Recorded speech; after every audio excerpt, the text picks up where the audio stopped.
اگر حضرت جابر ایک صحابی رسول نہ پوچھتے تو ہمیں اس بات کا علم ہی نہیں ہوتا کہ اللہ نے سب سے پہلے کس چیز کو پیدا کیا. ورنہ آپ کائنات کے ذرے ذرے کو دیکھیں، آج طرح طرح کی چیز پائی جا رہی ہے. اگر ایک صحابی نے اللہ کے نبی سے یہ سوال نہ کیا ہوتا تو یہ بات پردہ خفا میں رہتی، یہ بات پوشیدہ رہتی، یہ منظر عام پر آ ہی نہ پاتی. اگر یہ منظر عام تک آج آئی ہے تو یہ صحابہ کرام کی بدولت آئی ہے. اس لیے جب بھی کبھی میلاد کی محفل ہو تو صحابہ کا ذکر ضرور ہو، کیونکہ صحابہ کرام کی بڑی قربانیاں ہیں. اسلام جو آج ہم تک پھیلا ہے یہ صحابہ کرام کی قربانیوں کا نتیجہ ہے. ورنہ اگر میں صحابہ کرام کی قربانیوں کے بارے میں اگر بتانے لگوں تو آپ لوگ بیٹھے رہ جائیں گے، محفل ختم ہو جائے گی، لیکن صحابہ کا ذکر کبھی ختم نہیں ہوگا. تو برادران ملت اسلامیہ، یہ عشق کی بات ہے، عشق والے ہی سمجھتے ہیں. درود شریف اللہم صلی سیدنا شفیع حبیبنا مولانا وبارک وسلم صلو علیہ الصلوۃ والسلام علیک یا رسول اللہ صلی اللہ تعالی علیہ وسلم. تو حضرت جابر نے پوچھا یا رسول اللہ میرے ماں باپ آپ پر قربان، اللہ نے سب سے پہلے کس چیز کو پیدا فرمایا؟ تو اللہ کے نبی صلی اللہ علیہ وسلم نے ارشاد فرمایا یا جابر ان اللہ خلق قبل الاشیاء نور نبیہ من نورہ. اے جابر اللہ نے سب سے پہلے تیرے نبی کے نور کو اپنے نور سے پیدا فرمایا، اس کے بعد اس نور کے ذریعے سے ساری کائنات کو وجود بخشا. پھر اللہ تبارک و تعالی نے اس نور کے ذریعے سے ساری کائنات کو وجود بخشا. اور اس کے بعد آگے فرماتے ہیں وَلَمْ يَكُنْ فِي ذَلِكَ، اور اس سے پہلے نہ لوح تھی، نہ قلم، نہ شجر و حجر، نہ زمین و آسمان، نہ چاند سورج، نہ انسان اور جن، کوئی نہیں تھا، بلکہ اللہ نے سب سے پہلے اپنے نبی کے نور کو پیدا فرمایا، پھر اس نور کے ذریعے سے ساری کائنات کو وجود بخشا. اس بات کو بالکل ذہن میں بیٹھا رہے. اللہ نے سب سے پہلے کس چیز کو پیدا فرمایا؟ اپنے نبی کے نور کو پیدا فرمایا، پھر اس نور کے ذریعے سے ساری کائنات کو وجود بخشا. میرے امام کہتے ہیں تیری نسل پاک میں ہے بچہ بچہ نور کا.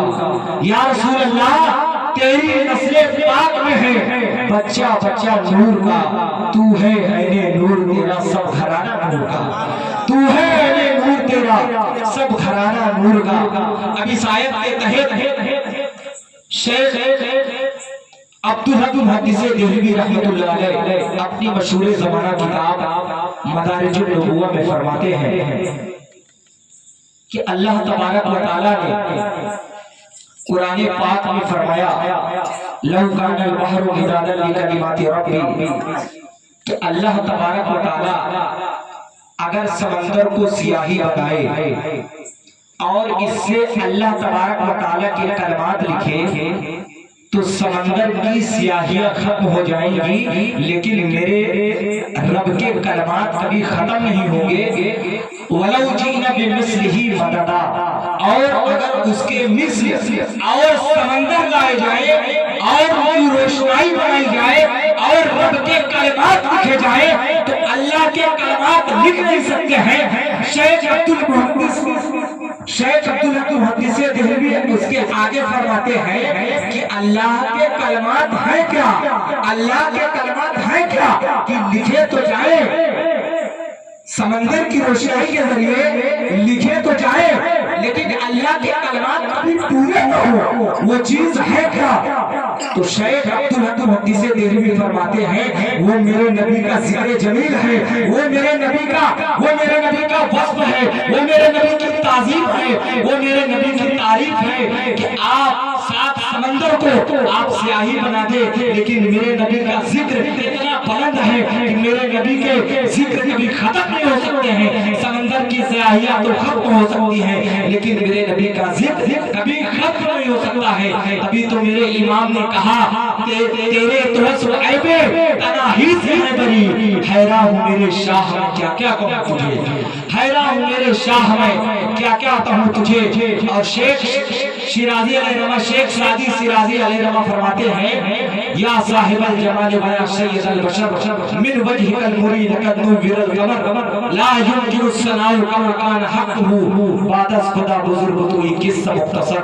یعنی میرے آقا صلی اللہ تعالی علیہ وسلم کی تعریف و توصیف ہم اور آپ کما حق کر ہی نہیں سکتے ہیں، بلکہ قصہ مختصر یہ ہے کہ اللہ کے بعد اگر سب سے افضل و اعلیٰ مرتبہ کسی کا ہے تو میرے آقا صلی اللہ علیہ وسلم کا ہے. درود شریف اللہم صلی اللہ سیدنا شفیعنا حبیبنا مولانا باقر وسلم صلو علیہ الصلوۃ والسلام علیک یا رسول اللہ صلی اللہ علیہ وسلم. اور دوسری آیت کریمہ میں مختصر میں آپ کو بتانے کی کوشش کر رہا ہوں اس لیے کہ وقت بھی کافی ہو رہا ہے.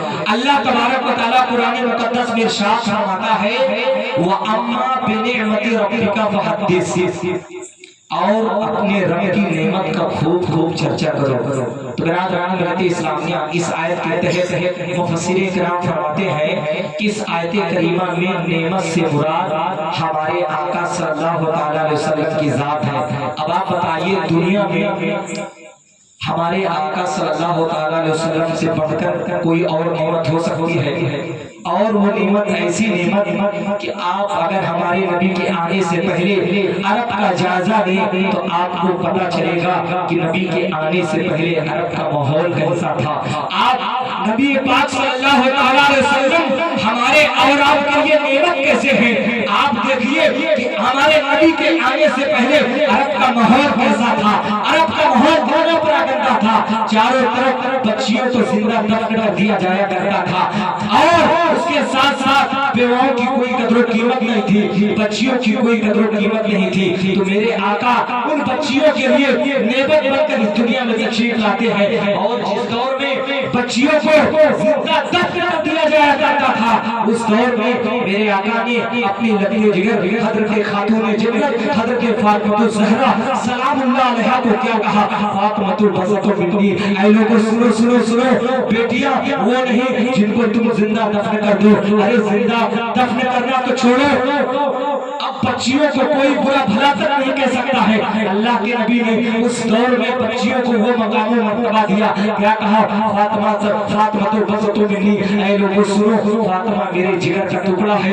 اگر کوئی فاطمہ کو تکلیف دیتا ہے تو گویا اس نے مجھے تکلیف دی، اور جس نے مجھے تکلیف دی گویا اس نے اللہ کو تکلیف دی. برادران ملت اسلامیہ، اللہ کے نبی نے بچوں کی پیدائش پر جنت کی بشارت نہیں دی لیکن بچیوں کی پیدائش پر جنت کی بشارت دی. اللہ کے نبی فرماتے ہیں جس کے گھر میں دو بیٹیاں ہوں اور ان کی اچھی پرورش کرے اور انہیں اچھی تعلیم و تربیت دے اور پھر انہیں ان کے گھر کا بنا دے وہ جنتی ہے. اور اس کے ساتھ ساتھ ایک حدیث پاک میں آتا ہے کہ جس نے اپنی دو بہنوں کو یا دو بیٹیوں کو ادب سکھایا، ان کی اچھی تعلیم و تربیت کی اور پھر انہیں ان کے گھر کا بنا دیا وہ جنتی ہے. برادران ملت اسلامیہ، میں پوچھنا چاہتا ہوں کہ آج دنیا کے لوگوں سے بچوں کی پیدائش پر تو اللہ کے نبی نے جنت کی بشارت نہیں دی لیکن بچیوں کی پیدائش پر ضرور جنت کی بشارت دی ہے. اور دیکھیے عورتوں کے لیے 4 ادوار رکھے گئے ہیں، 4 اسٹیپ. ماں کی صورت میں ماں کے پیروں کے نیچے جنت. آج ہم اپنے نبی کا 1500 سالہ جشن ولادت منا رہے ہیں. آج ضرورت اس بات کی ہے مسلمانوں کہ آج ہم اپنے نبی کی تعلیم کو زندہ کریں. آج ضرورت اس بات کی ہے کہ جلسے جلوس آپ رسمی نہ کریں، آپ اپنے جلسوں کو کارآمد بنائیں، فائدہ مند بنائیں، اپنے نبی کی تعلیمات کو عام کریں. اگر ہم دنوں رات جلسے جلوس کریں، اگر ہمارے ماں باپ ہم سے ناراض ہو تو یقین جانو آپ یہ جلسے جلوس کوئی کام کے نہیں ہوں گے. یہ جلسے جلوس کیوں کرائے جاتے ہیں کہ عظمت والدین کو آپ سمجھیں. جس دور میں ماں کی کوئی قدر و قیمت نہیں تھی اس دور میں میرے آقا نے فرمایا، علامہ ابن جوزی اپنی کتاب البر والصلہ میں لکھتے ہیں کہ اگر میں نماز کی حالت میں ہوں، اگر میری ماں مجھے پکارے یا محمد تو میں اپنی نماز کو توڑ کر اپنی ماں کے پاک لبیک کہتا ہوا حاضر ہو جاؤں. کہ مسلمانوں آج کیا آپ اپنی ماں کی بات پر اس طرح لبیک کہتے ہیں جس طرح میرے نبی نے ہم کو تعلیم دی ہے. اور اس کے ساتھ ساتھ ہمارے نبی نے کیا کہا؟ الجنت تحت اقدام الامہات، جنت ماں کے قدموں کے نیچے ہے. کیا کہا؟ جنت ماں کے قدموں کے نیچے ہے. آپ دنوں رات عبادت کریں، سجدہ کریں، کھانے کعبہ میں حج کریں، لیکن آپ کے ماں باپ آپ کے والدین ناراض ہو تو مسلمانوں آپ کی یہ عبادتیں آپ کی منکر مار دی جائیں گی. اس لیے آپ نبی کی تعلیمات پر سب سے پہلے عمل کرنے کی کوشش کریں کہ اللہ کے نبی نے ماں باپ کے مقام کو کیا کہا. قرآن پاک میں کیا کہا کہ ماں باپ کو اف تک نہ کہو. کیا کہا؟ اف تک نہ کہو. اگر اف سے ہلکا لفظ کوئی ہوتا تو اللہ تبارک و تعالی اس کو کہنے سے بھی ماں کی شان میں منع کر دیتا کہ ماں کو اف تک نہ کہو، لیکن اس سے ہلکا کوئی لفظ تھا ہی نہیں. سب سے ہلکا لفظ یہی تھا جس سے ماں کی دل آزاری ہو سکتی تھی. تو آج ضرورت اس بات کی مسلمانوں 1500 سالہ جشن عید میلاد النبی کا سب سے اہم پیغام کیا ہے؟ اپنے ماں باپ کی قدر و قیمت جانو. اور اس کے بعد ایک حدیث پاک میں اللہ کے نبی نے فرمایا کہ باپ کی رضامندی اللہ کی رضامندی میں ہے اور باپ کی ناراضگی اللہ کی ناراضگی میں ہے. تو مسلمانوں آپ اپنے اندر گریبان میں جھانک کر دیکھیں کیا ہمارے قول و فعل سے، ہمارے کریکٹر و کردار سے کیا کوئی ایسی بات تو نہیں ہوئی جس سے میرا باپ ناراض ہوا ہو اور جس سے رب تبارک و تعالیٰ بھی ناراض ہو. برادران ملت اسلامیہ، اگر یہ چیزیں ہیں تو آج سے عہد کریں کہ اپنے ماں باپ کی خدمت کریں گے جہاں تک ہو سکے. ورنہ ماں باپ کے احسان تو اتنے ہیں کہ آپ کے جسم میں جتنے بال ہیں آپ کے ماں باپ کے آپ کے احسانات آپ کے اوپر کبھی نہیں ادا کر سکتے ہیں، چاہ کے بھی نہیں ادا کر سکتے ہیں. تو ضرورت اس بات کی ہے جہاں تک ہو سکے اپنے ماں باپ کی قدر و قیمت جانے. اس لیے کہ ماں باپ جب دنیا میں نہیں ہوتے لوگ قبر پر جاتے ہیں، بہت سے لوگ رونے لگتے ہیں اور دنیا میں قدر نہ کرتے ہیں. تو یاد رکھو ماں باپ کی دنیا میں قدر کر لو، یقین جانے ہمیشہ ماں باپ کی دعائیں آپ کے ساتھ رہیں گی. اور اس کے ساتھ ساتھ ایک اور اہم پیغام، بہنوں کی جب شادی ہو جاتی ہے تو لوگ پرایا سمجھ لیتے ہیں. آئیے نبی کی سیرت دیکھیے. نبی کی کوئی سگی بہن نہیں تھی، لیکن سیرت کی کتابوں میں ایک رضائی بہن کا ذکر ملتا ہے. دو شریف بہن حضرت حلیمہ سعدیہ کی بیٹی حضرت شیمہ. ایک غزوے کے موقع پر جب وہ گرفتار، ان کے قبیلے کے لوگ گرفتار کر کے لائے گئے تو ان میں حضرت شیمہ بھی تھی. تو جب وہ پہچان کے لیے حضور علیہ السلام کی بارگاہ میں پیش کی گئی تو اللہ کے نبی نے جیسے سنا کہ میری بہن شیمہ آئی ہے، قسم خدا ہمارے آقا کے آنکھوں سے آنسو جاری ہو جاتے ہیں. اور جیسے ہی آپ کی بہن کو آپ کی بارگاہ میں لایا گیا، آپ بیٹھے تھے اٹھ گئے اور اپنی چادر کو بچھایا اور کہا اے میری بہن بیٹھ جاؤ اس پر، اور کہا اے میری بہن اگر تم میرے گھر میں رہنا چاہتی ہو تو میرے گھر میں رہو، اگر تم اپنے گھر جانا چاہتی ہو میں تمہیں گھر میں جانا چاہتا ہوں. تو حضرت شیمہ نے کہا یا رسول اللہ میں اپنے گھر جانا چاہتی ہوں. چنانچہ اللہ کے نبی نے صحابہ اکرام کے ذریعے سے حضرت شیمہ کو ان کے گھر بھجوا دیا، لیکن خالی ہاتھ نہیں بھجوایا، کچھ بکریاں کچھ تحفے تحائف دے کر بھجوایا. اور اس سے کیا پتہ چلتا ہے مسلمانوں کہ جب شادی کے بعد بہنیں گھر آئے تو آپ پرایا نہ سمجھو. نبی کی تعلیمات ہے شادی کے بعد جب بہنیں آئے تو اے لوگوں، اے سنی مسلمانوں، اے مسلمانوں، نبی کا 1500 سالہ جشن بنانے والوں، شادی کے بعد جب بہنیں گھر آئے تو پرایا نہ سمجھو، بلکہ اگر ان کے ماں باپ اس دنیا سے چلے گئے ہوں تو بھائی ہی بچتا ہے. تو آپ حسب استطاعت اللہ نے آپ کو جو نوازا ہے آپ اپنے اعتبار سے اپنے بہن کو دے کر بھیجے، خالی ہاتھ نہ بھیجے اور یہ سمجھ کر بھیجے کہ میرے نبی کی سنت ہے. اے شخص اللہ، نعرہ تکبیر، نعرہ رسالت، جشن عید میلاد النبی، عظمت مصطفیٰ، نعرہ تکبیر. برادران ملت اسلامیہ، ان پیغاموں کے کرانے کا سب سے اہم مقصد کرام اللہ ہمارے محلے ہمارے گاؤں کے نوجوان یونٹ اللہ کا بے پناہ شکر احسان ہے کہ اتنی بیدار ہے کہ رحمت اللہ چیخوں کی قوم کو بہت کم پسند کرتی ہے. بس ہماری عوام اور بالخصوص ہمارے نوجوان یہی چاہتے ہیں کہ ہماری قوم مسلم کے اندر سدھار آئے. ہم نام کے نہ بنے، کام کے بنے، ہم کام کے آدمی بنے، نام کے نہیں۔ حضور حافظ ملت فرماتے ہیں کام کے آدمی بنو، نام کے نہیں۔ کام کرو گے تو نام ہو ہی جائے گا۔ کام کے آدمی بنو، نام کے نہیں۔ کام کرو گے تو نام ہو ہی جائے گا، اور اس قدر نام ہوگا کہ آپ یہاں بھی کامیاب رہیں گے اور آخرت میں بھی کامیاب رہیں گے۔ اور لوگوں، نبی کے 1500 سالہ جشن منانے والوں، نبی کی پیدائش کا سب سے اہم مقصد ایجوکیشن، تعلیم ہے۔ اللہ کے نبی نے کیا فرمایا؟ طلب العلم فریضۃ علی کل مسلم و مسلمہ، علم دین سیکھنا ہر مرد و عورت پر فرض ہے، لازم و ضروری ہے۔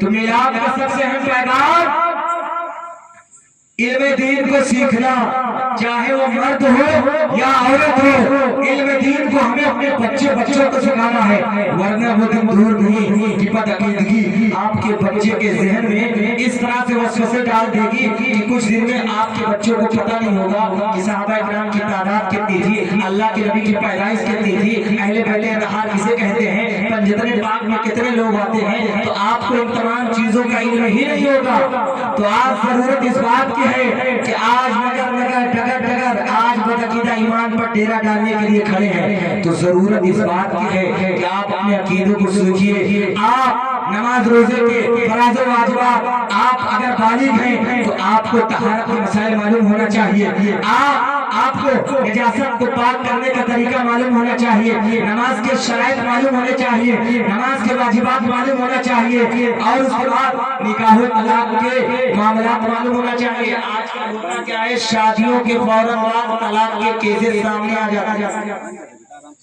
تو آپ یہ نہ سوچیں یہ نبی کی میلاد کی محفل ہے اور یہاں یہ سب باتیں ہو رہی ہیں۔ نبی کی آمد کا مقصد ہی دنیا سے برائیوں کا خاتمہ، اندھیری کا خاتمہ، جہالت کا خاتمہ۔ تو آپ بتائیے اگر کوئی قوم مسلم اپنے میاں بیوی کے درمیان زندگی گزارنے کا صحیح طریقہ نہ جانے تو وہی دور جاہلیت رہ گیا۔ تو نبی کی آمد کا جو مقصد تھا کیا تھا؟ اللہ کے نبی نے کیا فرمایا؟ بعثت لأتمم مکارم الاخلاق۔ اللہ کے نبی نے کیا فرمایا کہ مجھے مکارم اخلاق کی تکمیل کے لیے بھیجا گیا ہے۔ کس لیے؟ اخلاق کی تکمیل کے لیے بھیجا گیا ہے۔ آپ بتائیے نکاح و طلاق کے کانسیپٹ جو ہیں اگر ہمیں نہیں معلوم ہوں گے تو نکاح کے فوراً بعد طلاق کے کیسز آئیں گے۔ اور آج کل ہوتا کیا ہے کہ لوگ فوراً ایک ہی مجلس میں اگر میاں بیوی میں کبھی لڑائی جھگڑا ہوا تو ان کا شوہروں کا پاور اتنا ہائی ہوتا ہے فوراً ایک ہی اپنے ڈائریکٹ طلاق دے دیتے ہیں۔ کہتے ہیں حضرت ہم لوگوں کے پاس تو اکثر و بیشتر دارالفتہ اس طرح کے خطابے آتے رہتے ہیں۔ اکثر کہتے ہیں حضرت ایسا کوئی صورت دکھا دیجئے، ہم نے غصے میں دے دیا ہے۔ آپ بتائیے کوئی خوشی سے اپنی بیوی کو اب تک طلاق دیا ہے؟ دنیا کا کوئی ایسا فاحش شخص دکھا دیجئے جس نے آج تک اپنی بیوی کو طلاق خوشی وہ لوگ ہیلا میں حضرت ہمیں غصے کی حالت میں دے دیا۔ ہم نے کہا باپو یہ بتاؤ آج تک کوئی خوشی سے دیا؟ آپ سامنے کانچ رکھیے، میرر رکھیے، آئینہ، اس کے بعد چاہے غصہ سے کانچ پر اینٹا ماریے اور چاہے غم میں ماریے، آپ بتائیے پھوٹ جائے گا کہ نہیں پھوٹے گا؟ پھوٹے گا۔ تو طلاق چاہے خوشی سے دیجیے چاہے ہر صورت میں واقع ہو جائے گا۔ تو آپ کو میں ایک فارمولا بتا دینا چاہتا ہوں، اگر آج کی اس تقریر سے کوئی ایک مسلمان بھی اگر دین کا یہ مسئلہ جان لیا، ایک اور اہم بات، دین کا ایک مسئلہ جان لینا رات بھر کی نفل عبادت سے افضل ہے۔ دین کا ایک مسئلہ جان لینا رات بھر کی نفل عبادت سے افضل ہے۔ مسجد چلے جائیے رات بھر عبادت کریے، اگر میں ایک مسئلہ بتا دوں اور اس مسئلے کو آپ جان لیں رات کی افضل نفل عبادت سے افضل ہے۔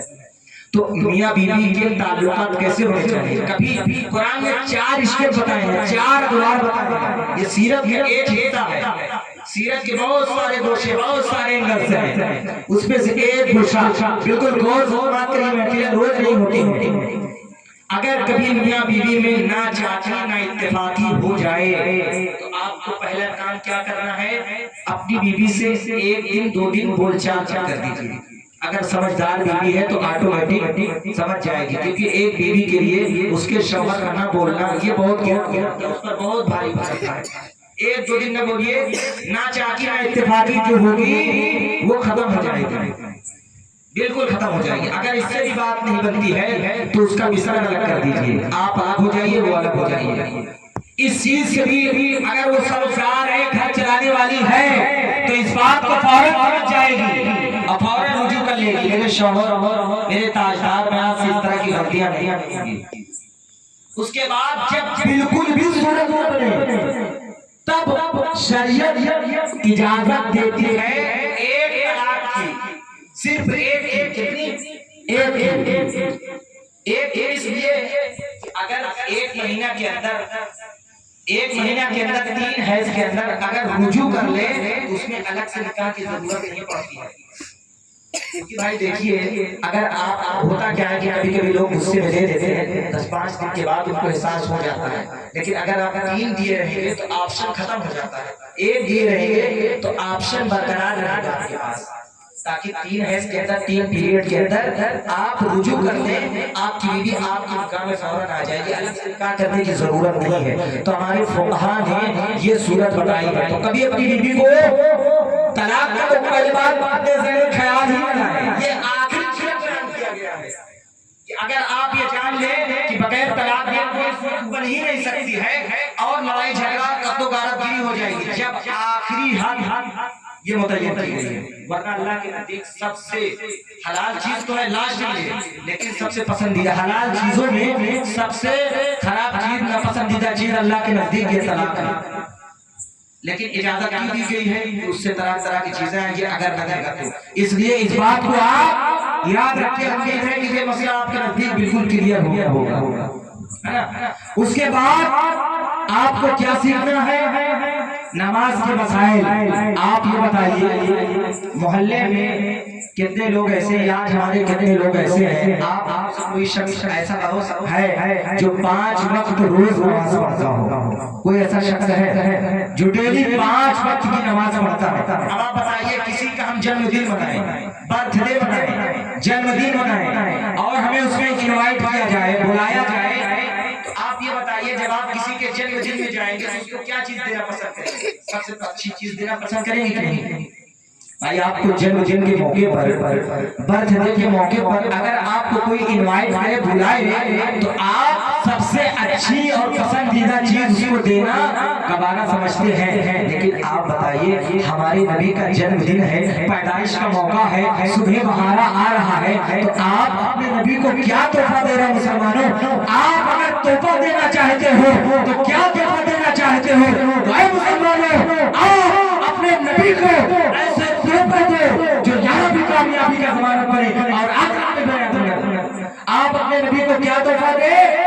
درود شریف کا تحفہ دے دے، نماز کا تحفہ دے دے، 5 لوگوں کے میں دین سکھانے کا تحفہ دے دے، اور اگر کوئی یتیم لاچار ہے تو اس کے ہاتھ پر دستے شفقت رکھ کر اس چیز کا تحفہ دے دے، یہ سب کار ثواب ہیں۔ اور جس نے 1500 سالہ یہ پیغام کی ایک اہم پیغام بھی ہو جائے گا، ورنہ 1500 سالہ پروگرام ہم یہ منا تو رہے ہیں، اگلے سال اس سے آگے ہو جائے گا، تو ضرورت اس بات کی ہے کہ ہم جو پروگرام کریں اس میں ہم کچھ نہ کچھ سیکھیں ضرور۔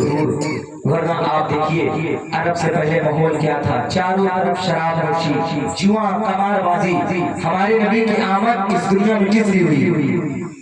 ہمارے نبی کی آمد کس لیے ہوئی؟ شراب کے خاتمے کے لیے۔ اب ایک طرف کوئی کہے کہ میں مسلمان ہوں، دوسری طرف شراب پیے، تو آپ بتائیے کتنا بڑا ہوا؟ سوچنے کا مقام ہے۔ حدیث پاک میں آیا ہے کہ جو شخص جوا کھیلتا ہے تو گویا ایسا ہے وہ شخص جیسے اس نے اپنے ہاتھ کو خنزیر کے خون اور گوشت میں رکھ دیا۔ اللہ اکبر۔ تمام جانوروں میں سب سے نجس العین اگر کوئی جانور ہے تو وہ خنزیر سور ہے۔ جوا کھیلنے والے کو کیا کہا گیا ہے کہ وہ خنزیر کے گوشت اور خون میں گویا اپنے ہاتھ کو ڈالتا ہے جوا کھیلنے والا۔ تو اے لوگوں، جو لوگ اس طرح کے وبا میں اور اس طرح کے برائی میں مبتلا ہو، آج سے یہ عہد کریں کہ ہم ان تمام چیزوں کو چھوڑیں گے، اور اس کے ساتھ ساتھ ہمارے نبی کی پیدائش کا مقصد کیا ہے؟ پیدائش کا مقصد یہ ہے کہ ہم لوگ اپنی مسجدوں کو آباد کریں۔ آج ہم دیکھتے ہیں کہ مسجدوں میں اذان دینے والا ہوتا ہے، اذان دے دیتا ہے، مؤذن بلاتا ہے حی علی الصلاۃ حی علی الفلاح، لیکن ہم کہاں ہوتے ہیں؟ ہماری مسجدیں ویران ہیں۔ اور یاد رکھیے جب مسجدیں ویران ہوتی ہیں تو بد دعا کرتی ہیں، اور جب مسجدیں بد دعا کرتی ہیں مسلمانوں تو آپ کی ہلاکت کو کوئی روک نہیں سکتا۔ آج دیکھیے گھر گھر میں آگ لگی ہوئی ہے، آج لوگ آج مجھے کوئی ایک گھر ایسا نہیں دکھا سکتے جو ایسا ہو کہ بڑا خوشحال ہو۔ ہر گھر میں دوا علاج، ہر طرح سے لوگ ناچاکی میں اتفاقی میں مبتلا۔ اس کی وجہ کیا ہے؟ اس کی وجہ یہی ہے کہ آج ہم نے اپنی مسجدوں کو ویران کر دیا ہے۔ آپ صحابہ کرام کی زندگی کا مطالعہ کریں کہ صحابہ کرام دین کے لیے کتنی قربانیاں پیش کی ہے۔ حضرت خباب کا ایک واقعہ میں بیان کر دوں کہ حضرت خباب کو کفار و مشرکین نے اس قدر تپتی ریت پر لٹایا تھا، اور اس کے بعد انگارے پر لٹا کر حضرت خباب کو لٹا دیتے ہیں۔ حضرت خباب کی پیٹ چربی سے وہ انگارہ بجھ جاتا ہے۔ اس کے بعد جب اسلام کا غلبہ ہوتا ہے، حضرت خلیفہ دو حضرت عمر فاروق اعظم کے سامنے جب وہ اپنی پیٹ کو اتار کر دکھاتے ہیں، اپنے پیٹ کو جب دکھاتے ہیں، قربان جاؤ مسلمانوں، حضرت خباب کی پیٹ میں سفید داغ دھاگے پڑے ہوئے ہیں۔ یہ دیکھ کر امیر المومنین حضرت عمر فاروق اعظم رو پڑتے ہیں کہ اللہ اکبر، اے خباب تمہیں اسلام کے لیے اتنا سرایا گیا ہے۔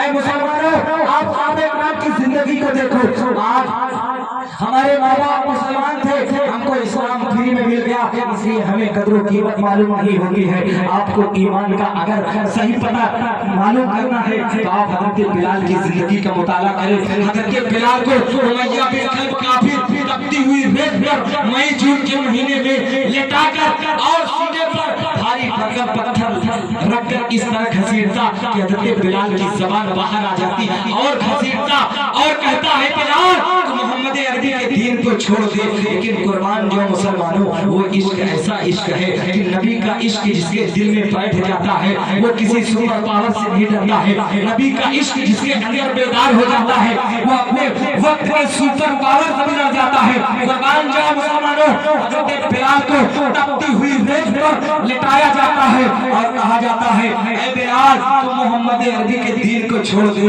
لیکن قربان جاؤ مسلمانوں، انہوں نے اسلام کا ساتھ نہیں کیا ہے اور کہا اللہ اکبر اللہ اکبر، اسلام کا نعرہ لگاتے ہیں، الاحد الاحد کرتے ہیں، لیکن آپ نے ابھی اسلام کا سودا نہیں کیا۔ لیکن قربان جاؤ مسلمانوں، آج ہمارے ماں باپ مسلمان تھے اور ہم مسلمان ہو گئے تو ہمیں قدر و قیمت معلوم نہیں ہے۔ تو مسلمانوں، آپ اگر صحیح معنوں میں مومن بننا چاہتے ہیں تو آپ کو صحابہ کرام کی زندگی کو اپنانا ہے اور ان کی زندگی کو مشرق راہ جانا ہے۔ یقین جانو جب اس راستے پر آپ عمل کریں گے تو آپ کی دنیا بھی سنور جائے گی اور آپ کی آخرت بھی سنور جائے گی۔ درود شریف سیدنا شفیع حبیبنا مولانا محمد بارک وسلم صلو علیہ وسلم علیہ یا رسول اللہ صلی اللہ علیہ وسلم۔ برادران ملت اسلامیہ، بتانے کے لیے تو بہت ساری چیزیں تھیں، لیکن لاسٹ میں نبی پاک صلی اللہ علیہ وسلم کی پیدائش کی کچھ برکتیں لاسٹ اور آخری باتیں بتا کر اپنی گفتگو کو ختم کرتا ہوں۔ ایک مرتبہ اور جی لگا کر درود شریف کا ہدیہ پیش کرنے بآواز بلند اللہم صلی اللہ سیدنا شفیعنا حبیبنا مولانا وآلہ وسلم صلو علیہ صلاۃ و سلام علیہ یا رسول اللہ صلی اللہ علیہ وسلم۔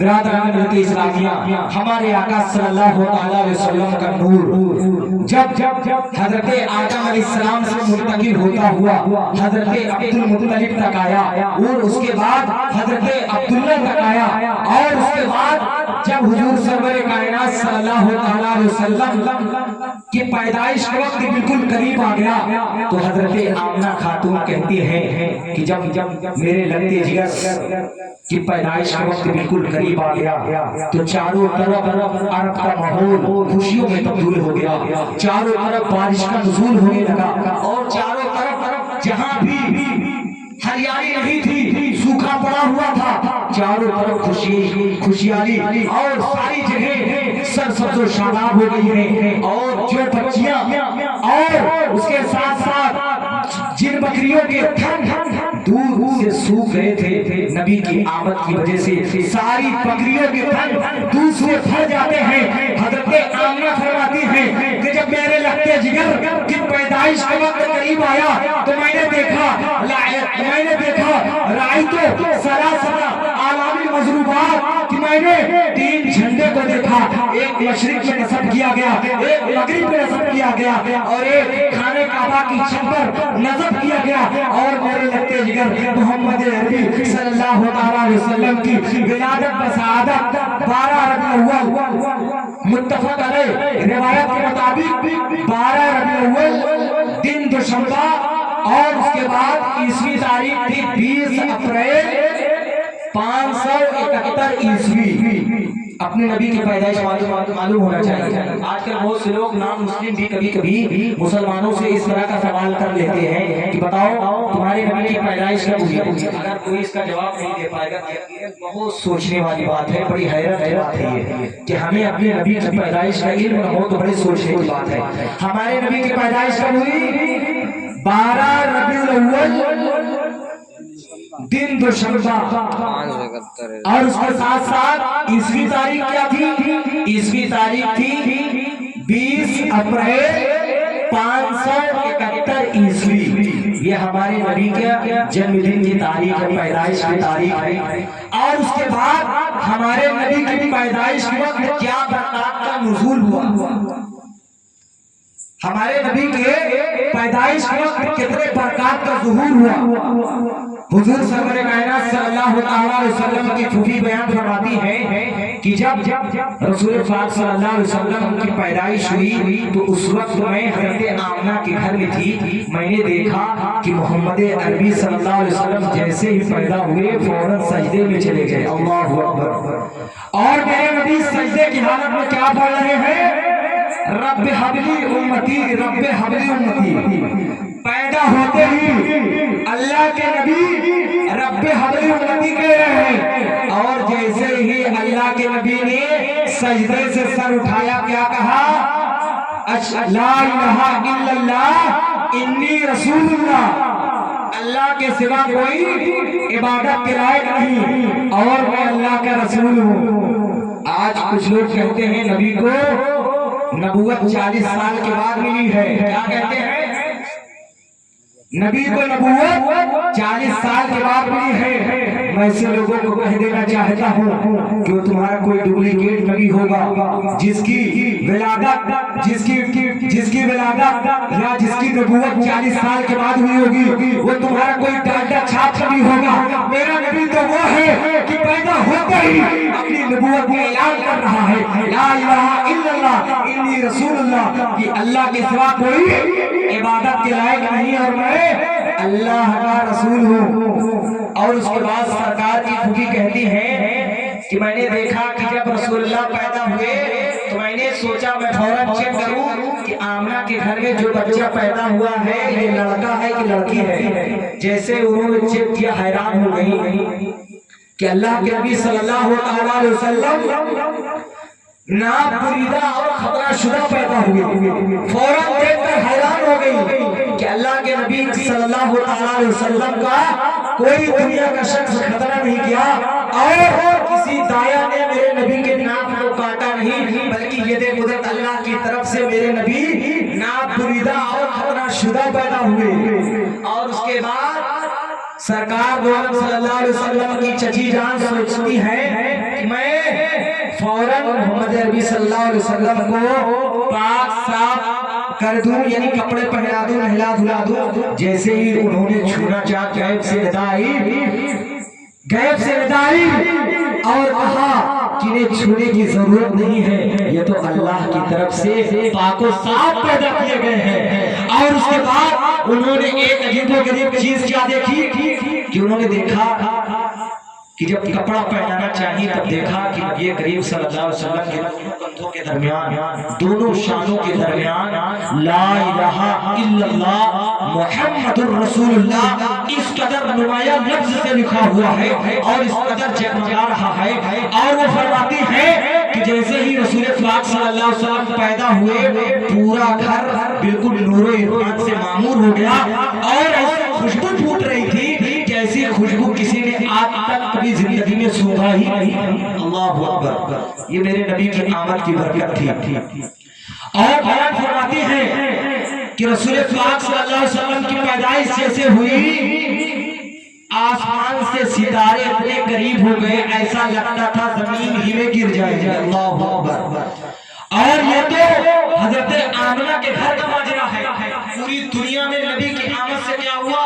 کعبہ کے 360 بت سر نکو ہو گئے، منہ کے بل گر پڑے۔ اور اس کے بعد کیا ہوا؟ کسرا بادشاہ جو ایران کا بادشاہ تھا، کسرا کے بادشاہ جو ہوتے تھے وہ ایران کا بادشاہ کو کسرا کہا جاتا تھا۔ اس وقت کا جس طرح چین، اس وقت چین سپر پاور کہلاتا ہے، چین، رسیا اور اس کے بعد امریکہ، یہ سارے ملک سپر پاور کہلاتے ہیں۔ تو اس دور میں سپر پاور کون تھا؟ کیسر اور کسرا۔ ملک روم کے بادشاہ کو کیسر کہا جاتا تھا اور ایران کے بادشاہ کو کسرا کہا جاتا تھا۔ لیکن قربان جو مسلمانوں، جیسے ہی میرے نبی کی پیدائش ہوئی، کسرا بادشاہ کے محل کے 14 تنبورے زمین بوس ہو جاتے ہیں، ریزہ ریزہ ہو جاتے ہیں۔ چنانچہ کسرا بادشاہ، ایران کا بادشاہ، اپنے محل کے 14 جھومروں کو زمین پر گرتے ہوئے دیکھ کر حیران پریشان ہو جاتا ہے کہ اپنے دور کے بڑے بڑے کاہنوں، جوتشوں اور نجومیوں اور بڑی بڑی کتابوں کا علم رکھنے والوں کو بلاتا ہے اور کہتا ہے یہ بتاؤ کہ اپنے محل کو میں نے اتنا مضبوط بنایا، اتنا مستحکم بنایا، آخر میرے محل میں شگاف کیسے پڑ گیا، کیسے چھید ہو گیا اور اس میں کے 14 کنگورے کیسے گر گئے؟ تو اس کے سرکار کے نجومیوں نے کہا، جو پرانی کتابوں کا علم رکھتے تھے، تو ان نجومیوں نے بتایا کہ اے بادشاہ، ہم نے اپنی کتابوں میں پڑھا ہے کہ جب مکہ کی دھرتی پر محمد عربی کی پیدائش ہوگی تو تیرے محل کے کنگورے زمین بوس ہو جائیں گے اور وہ ریزہ ریزہ ہو جائے گا۔ اس کے بعد بادشاہ حیران و پریشان ہے، 14 ہی کیوں گرے، 15 کیوں نہیں گرے، 13 کیوں نہیں گرے، 12 کیوں نہیں گرے، 16 کیوں نہیں گرے، 17 کیوں نہیں گرے، 14 ہی کیوں گرے؟ اس میں حکمت کیا ہے؟ چنانچہ ان نجومیوں نے بتایا، ان کتابوں کا علم رکھنے والوں نے بتایا کہ اے بادشاہ کسرا سن لے کہ تیری بادشاہت میں صرف 14 ہی بادشاہ ہوں گے، 15 کوئی بادشاہ ایران سے نہیں ہوگا، مکہ کی دھرتی سے ہوگا، مسلمان ہوگا۔ اللہ اکبر۔ اور جب مسلمانوں کی حکومت آتی ہے تو خلیفہ حضرت عثمان غنی کے دور میں جب ایران فتح ہوتا ہے تو 15واں بادشاہ ایران سے نہیں بلکہ مکہ کی دھرتی سے حضرت عثمان غنی مسلمان ہوتے ہیں۔ نعرہ لگائے کوئی مسلمان، نعرہ تکبیر، نعرہ رسالت، جشن میلاد النبی، سرکار کی آمد، مدنی کی آمد، آقا کی آمد، نعرہ تکبیر۔ تو برادران ملت اسلامیہ، اس قدر انقلاب برپا ہوا اور اس کے بعد زرتشتیوں کی یہاں ایک بہت ہی بھیانک آگ تھی، یعنی ان کے خاندان کا یہ رسم و رواج چلا رہا تھا کہ ایک کے بعد دوسرا بادشاہ، دوسرے کے بعد تیسرا بادشاہ، یعنی پیڑھی در پیڑھی بادشاہ ہوتے تھے۔ تو ان کے یہاں ایک رسم یہ تھی کہ آگ ہمیشہ جلائی جاتی تھی اور وہ آگ ہزاروں سال سے اسی طرح جلائی جاتی تھی، اس کے بیٹے، اس کے بیٹے، بیٹے کے بیٹے، بیٹے کے بیٹے، سب اسی طرح وہ 1000 سال سے آگ جل رہی تھی۔ لیکن جیسے ہی مکہ کی دھرتی پر ہمارے آقا حضور سرور کائنات صلی اللہ تعالیٰ علیہ وسلم کی پیدائش ہوتی ہے، وہ 1000 سال سے آگ جو جلت تھی وہ ہمیشہ کے لیے بجھ جاتی ہے۔ تو یہ انقلاب ہوا ہمارے آقا صلی اللہ علیہ وسلم کی آمد سے۔ اور اس کے بعد کی نکتے بیان کر کے اپنی بات ختم کر دو، بس 5 سے 10 منٹ کے اندر۔ اب ایک نکتہ یہ ہے کہ ہمارے آقا صلی اللہ علیہ وسلم، چچا جائیں نہیں، بس آخری گفتگو ہے۔ ہاں، ہمارے آقا صلی اللہ علیہ وسلم دوشنبہ ہی کے دن یا صبح صادق ہی کے وقت کیوں پیدا ہوئے؟ پہلا نکتہ کہ ہمارے آقا صلی اللہ علیہ وسلم بھور کے وقت صبح صادق کے وقت پیدا ہوئے، تو اس میں حکمت کیا ہے، اس میں نقطہ کیا ہے؟ اور سے لوگ یہ سوال کر سکتے ہیں کہ آخر ہمارے آقا صلی اللہ علیہ وسلم صبح صادق ہی کے وقت کیوں پیدا ہوئے؟ تو برادران ملت اسلامیہ، ہمارے آقا صلی اللہ علیہ وسلم کو یہ بات گوارا نہیں تھی، اس لیے کہ اگر ہمارے آقا صلی اللہ علیہ وسلم رات کے وقت تشریف لاتے، اگر ہمارے نبی رات کے وقت پیدا ہوتے تو دن کو یہ شکوہ رہتا کہ دن کو پیدا کیوں نہیں ہوئے، اگر دن کو پیدا ہوتے تو رات کو اعتراض ہوتا، رات کو شکوہ ہوتا، تو اللہ کے نبی ایسے وقت میں پیدا ہوئے، رات جا رہی ہے، دن آ رہا ہے اور میرے نبی کی ولادت ہو جاتی ہے، تبھی تو میرے امام نے کہا صبح طیبہ میں ہوئی بڑھتا ہے بڑا نور کا، صبح طیبہ میں ہوئی بڑھتا ہے بڑا نور کا، صبح طیبہ میں ہوئی بڑھتا ہے بڑا نور کا، صدقہ لینے نور کا آیا ہے بڑا نور کا۔ ہمارے آقا صلی اللہ علیہ وسلم ایسے وقت میں تشریف لائے کہ رات جا رہی تھی اور دن آ رہا تھا اور ہمارے نبی کی ولادت ہو گئی۔ ایک آخری نقطہ، ہمارے نبی صلی اللہ علیہ وسلم 12 ربیع الاول ہی کو کیوں پیدا ہوئے اور دن دوشنبہ ہی کو کیوں پیدا ہوئے؟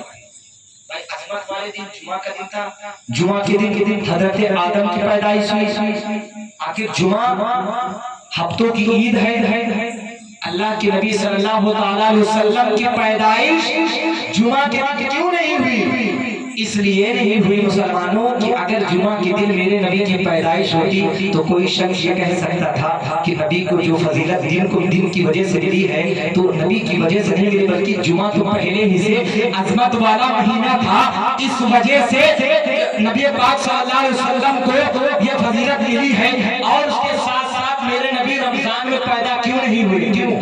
کیونکہ رمضان میں قرآن نازل ہوا ہے، قرآن نازل ہوا ہے، اور اس کے بعد ہمارے آقا صلی اللہ علیہ وسلم 12 ربیع الاول کو پیدا ہوئے۔ اگر میرے نبی اگر رمضان میں پیدا ہوئے تو کوئی کہہ سکتا تھا رمضان کی الگ برکتیں ہیں، تو میں تو یہ کہہ سکتا ہوں کہ شب قدر کو جو فضیلت حاصل ہے وہ قرآن کی وجہ سے حاصل ہے، لیکن اس رات میں جو پیدا ہو رہا ہے وہ صاحب قرآن پیدا ہو رہا ہے۔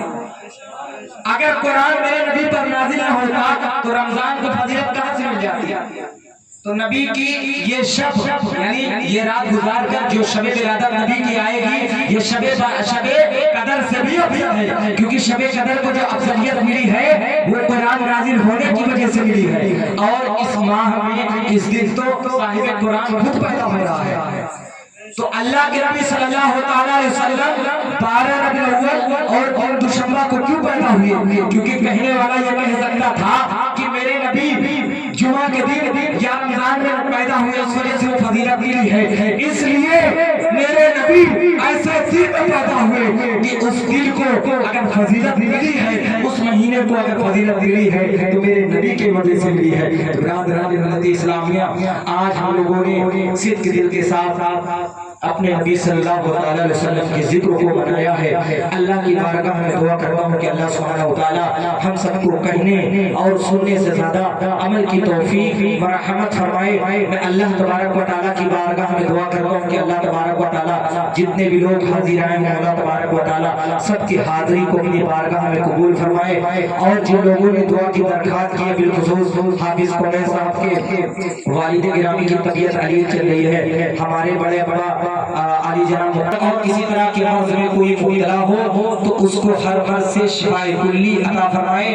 اور گزارش کروں گا سب لوگوں سے، ایک پیغام دینا چاہتا ہوں کہ جلوس محمدی میں سب لوگ صدق کے دل سے شریک ہوں، اور اس کے بعد آپ لوگ زیادہ سے زیادہ درود و سلام پڑھیں۔ اور میں گھر کی اپنی ماں اور بہنوں کو یہ پیغام دینا چاہتا ہوں اور یہ عریضہ پیش کرتا ہوں کہ یہ ایک دو دن جو آپ 5 بچے ہیں، آپ زیادہ سے زیادہ اپنے نبی پر درود شریف پڑھیں۔ ہم نے اس بار تقریباً 15 لاکھ مرتبہ کا ٹارگٹ رکھا ہے کہ اپنے نبی پر اپنے گاؤں سے 15 لاکھ مرتبہ حضور علیہ السلام پر درود شریف بھیجیں، تو ٹارگٹ تقریباً پورا ہو رہا ہے۔ تو میں آپ سبھی لوگوں سے بھی گزارش کروں گا کہ میری آواز جہاں جہاں تک پہنچ رہی ہے سبھی لوگوں سے گزارش کروں گا کہ اس 1500 سالہ جشن ولادت کی نسبت سے 15 لاکھ درود شریف ہم نے نبی کی شان میں بھیجنے کا یہ ارادہ کیا ہے، تو آپ لوگ بھی اس میں حصہ لیں اور زیادہ سے زیادہ درود شریف پڑھیں، اس لیے کہ ایک مرتبہ جو درود پڑھتا ہے اس پر اللہ کی 10 رحمتیں نازل ہوتی ہیں اور اس کے 10 درجات بلند کر دیے جاتے ہیں اور اس کے 10 گناہوں کو مٹا دیا جاتا ہے۔ تو درود یہ بہت بہتر عمل ہے۔ اللہ فرماتا ہے ان اللہ وملائکتہ یصلون علی النبی یا ایھا الذین آمنوا صلوا علیہ وسلموا تسلیما۔ سب لوگ مل کر پڑھ لیں اللہم صلی علی سیدنا شفیع حبیبنا مولانا علیہ وسلم صلوا علیہ السلام علیک یا رسول اللہ صلی اللہ علیہ وسلم۔ استغفر اللہ ربی من کل ذنب واتوب الیہ وما علینا الا البلاغ۔ السلام علیکم ورحمۃ اللہ وبرکاتہ۔